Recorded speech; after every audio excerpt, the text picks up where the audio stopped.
Welcome back to my channel, Math and Language, and we're going to tackle between versus among. So, ano ba yung pinagkaiba nilang dalawa? So, let's start with the general rule. So, dito sa general rule na to, ito yung parang oversimplified. So, pag between, alam natin that will be for 2 items. Among naman is 3 items or more. So, for example, between James and Teddy, I think Teddy is suspicious. So, yung between two items or 2 people. So, James and Teddy. Tapos, yung sa pangalawang sentence, among the crewmates, I think Nori is the most suspicious. So, mapapansin mo, the crewmates, so 3 or more yun. Another example, there is a fine line between bravery and stupidity. And I don't know who among us was the most nervous. So this rule, ito yung parang general rule, kaso oversimplified to. Kasi marami tayong mga exemption sa paggamit ng between and among. So first lesson natin is individual versus groups. Ngayon, between is used when distinct individual items are named. Among is used when the items in question have not been named. So let's have some example. First one, I must choose between Hufflepuff, Ravenclaw, Gryffindor, and Slytherin. So between, there are distinct items, individual items. Hufflepuff, Ravenclaw, Gryffindor, and Slytherin. At napapansin mo, it's more than 2. Okay? So, 4 yan. Pwede kang gumamit ng between kahit 3 or more. Now, yung second sentence natin, I must choose among the houses in Hogwarts. So, mapapansin mo, dito sa among the houses is groups. So, hindi siya individual. So, naka-group siya. Kaya ang gagamitin natin dito is among. Alright, another example. There was an agreement between Professor Snape, Professor McGonagall, and Professor Dumbledore. Mapansin mo, again, that's more than 2 items or more than 2 people. Ginamit natin ng between.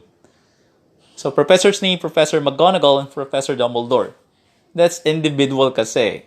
Alright? Kaso pa naging by group siya, katulad nito, there was an agreement among the professors. That's the time na gagamit ka ng among. Alright, so isa pang example. You must choose between a wristband, a bracer, and a talisman.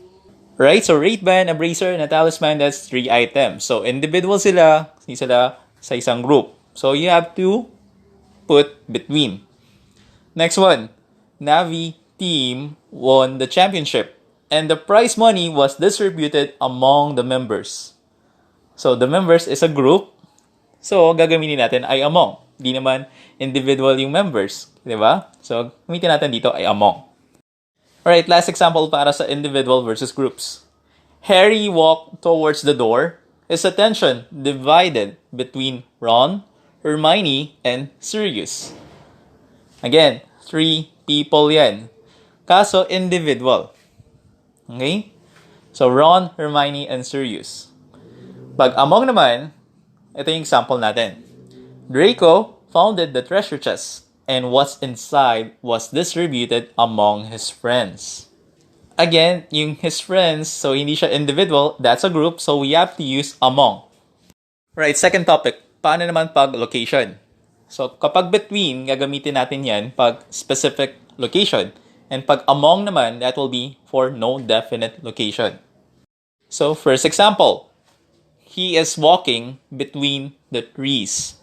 Okay, so between versus among, yung between natin, yung nasa kaliwang image, yung sa may puno yan parehas of course, and yung sa among naman, that will be on the right side. Papansin mo between, so naglakad lang siya sa pathway gitna ng mga puno. Pag among naman, he is walking among the trees. So walang specific location, basta sa mga puno lang siya. Alright, so no definite location, you have to use among. Pag may specific location, you have to use between. Alright, so another example. Mongolia is between Russia and China. You have to use between. Again, there's a specific place, Russia and China. And kapag among naman, the treasure chest was found among the ruins. So dun sa ruins, wala siyang specific place. Saan mismo sa ruins? Kaya gagamitin natin dito ay among. Alright, so third topic, between 4 times and numbers. So for example, let me guess your age, it's between 30 and 35. Pag gagamit ka ng times and numbers, you have to use between. Hindi ka pwedeng gumamit ng among. Next example, Mirana lived in Regent Garden between 1991 and 2002. So again, for years or times, you have to use between. Between 1991 and 2002 or between 1990 and 2003, you have to use between. And last example, what are you doing between 7 to 9 p.m.? So dito, pag oras, you have to use between, cannot use among. Alright? So what are you doing between 8 to 10 p.m.? So fourth topic is common nouns for between. Ito yung mga words na connection, difference, distinction, link, and relationship. Pag napansin mo itong word ito, it will give you a clue na gamitin mo ay between. Again, most of the time, okay? So first example, I think there is a connection between us. Second, the detective thinks there is a link between the painter and the evidence found in his pocket. So yung link yung ginamit. Third one, there is a relationship between physics and mathematics. Alright, so last topic tayo, among means as well as. So first example, the queen, among others, were worried about her doing the test in the electrical room. So instead of using as well as, you can use among. So the queen as well as others were worried about her doing the test in the electrical room. So pwede mong i-substitute yung as well as dun sa among. Right, second example. Among other things, I still need to answer my modules. As well as other things, I still need to answer my modules. Alright, so let's have a quiz. First one. She still thinks there is a connection between, among, them. So 5 seconds. Or you may pause the video naman.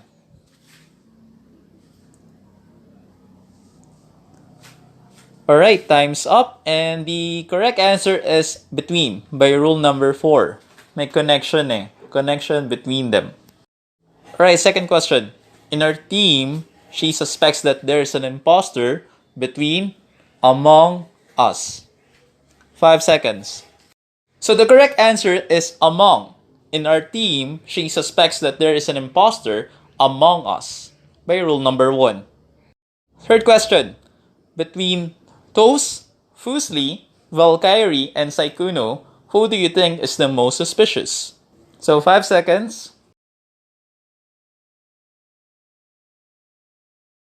And the correct answer is between.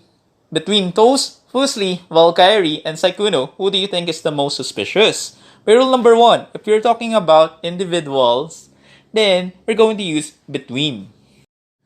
And the fourth question. Switzerland lies between, among, France, Italy, Liechtenstein, Germany, and Austria. So 5 seconds again.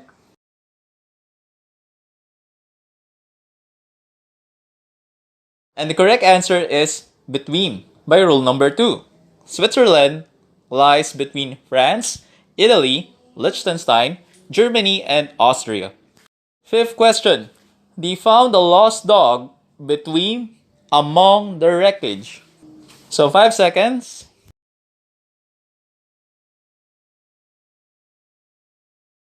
And the correct answer is among by rule number 2. They found a lost dog among the wreckage. Pag walang specific location, yung wreckage lang saan mismo sa wreckage, then you use among. Alright, go question number 6. Between, among all of my classmates, the one she likes best is Hagrid. So 5 seconds.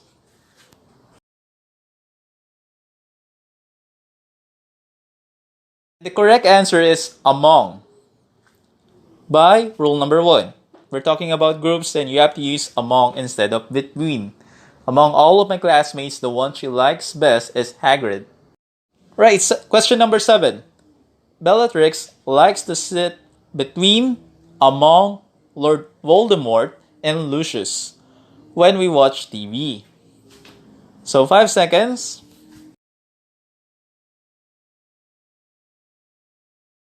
And the correct answer is between. Bellatrix likes to sit between Lord Voldemort and Lucius when we watch TV, by rule number 2. And last question. Harry is trying to decide between among 3 different kinds of magic. So 5 seconds.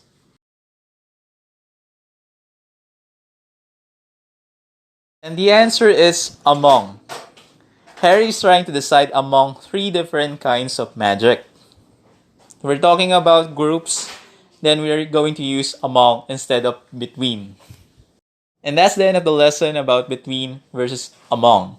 Our next topic will be about but versus however. If you would like to comment or suggest another math and language video or kung may assignment kayo, please comment down below. Again, this is James, your math and language instructor. Please like and subscribe. Thank you. Bye-bye.